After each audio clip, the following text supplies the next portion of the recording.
अगर आप एक मेडिकल स्टोर के संचालक हैं, आपने नया मेडिकल स्टोर शुरू किया है या फिर इन फ्यूचर मेडिकल स्टोर खोलने के बारे में सोच रहे हैं, तीनों ही परिस्थितियों में ये वीडियो आपके लिए काफ़ी ज़्यादा हेल्पफुल होने वाली है। आज की इस वीडियो में मैं आपसे बात करने वाला हूँ कैसे एक ऐसे कस्टमर को टैकल करें जो आपके पास दवा मांगने के लिए आया हो, लेकिन आपके पास उस समय वो दवा ना हो।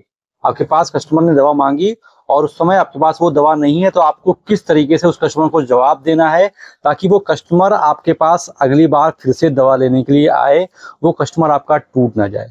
क्योंकि जो सर्वे कहते हैं उसके हिसाब से ये है कि अगर कोई कस्टमर किसी दुकान पर दवा लेने के लिए या कोई सामान लेने के लिए पहुंचता है और वो सामान वहां पर नहीं होता है, तो अगली बार मात्र 5% संभावना होती है कि वो कस्टमर उस दुकान पर दोबारा कोई दवा लेने के लिए या कोई सामान लेने के लिए जाए। क्योंकि कस्टमर अपनी पिछली यादों के हिसाब से काम करता है। अगर कस्टमर आपके पास दवा लेने के लिए आया और आपके पास वो दवा थी, तो अगली बार उसे कोई भी दवा की आवश्यकता होगी तो वो आपके पास जरूर लौट कर आएगा, क्योंकि उसके दिमाग में आपकी पिछली मेमोरी है जिसमें आपने उनको दवा दे दिया था।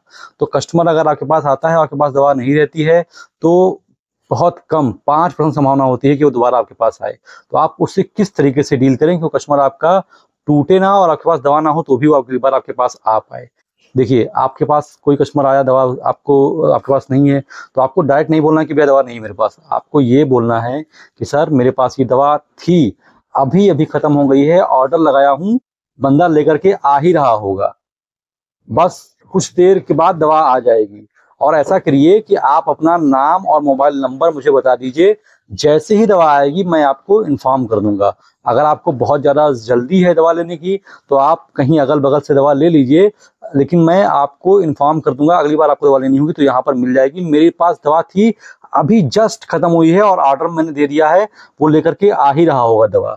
अगर आप इस तरीके से बोलेंगे तो जब दवा उसकी अगली बार खत्म होगी तो उसके दिमाग में ये बात रहेगी शायद उसके पास दवा आ गया हो। और अगर दवा आने के बाद, उसके जाने के बाद आपने ऑर्डर नोट कर लिया, वो दवा का ऑर्डर दे दिया, वो दवा आ गई, आपने उसको कॉल या मैसेज कर दिया, तो एक प्रकार का ये रिमाइंडर काम कर रहा है कि भाई साहब उसके पास उसने मैसेज किया था या फोन किया था, अब दवा खत्म हो गई, लाओ जाकर के देता हूँ, फिर दवा आ गई होगी। तो इस तरीके से आपका कस्टमर, जो संभावना मात्र 5% थी, वो संभावना बढ़ करके 30-35% से अधिक हो जाएगी। तो अगर आप इस ट्रिक से बात करेंगे, अगर आप डायरेक्ट मना कर देंगे, नो कह देंगे, तो फिर कस्टमर आपके पास नहीं आएगा। क्योंकि किसी भी कस्टमर को नो सुनना पसंद नहीं है।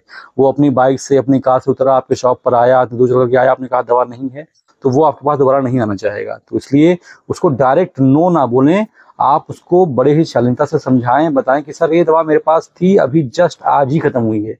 अगर थोड़ा बहुत झूठ बोलना पड़े तो बिजनेस के लिए झूठ बोलना कोई पाप नहीं लगेगा, भगवान ने कहा है।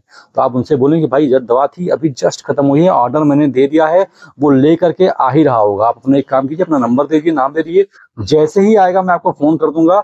और अगर पॉसिबल हो पाए तो आप जाकर के उसको अपने लड़के से भेजा दीजिए या फिर खुद जाकर के वहां पर दवा उनको प्रोवाइड कर दीजिए।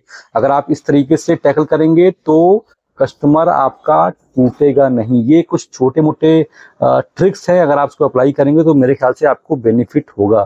फिलहाल तो बस इतना ही इस वीडियो में। अगर ये वीडियो आपके लिए यूजफुल रही हो, अच्छी लगी हो, तो उसको लाइक कर दीजिए। ऐसी वीडियो और देखना चाहते हैं, चैनल को सब्सक्राइब कर दीजिए। फिलहाल मेरे साथ अभी तक इतने धैर्य से बने रहेंगे आप सभी दोस्तों का बहुत बहुत शुक्रिया।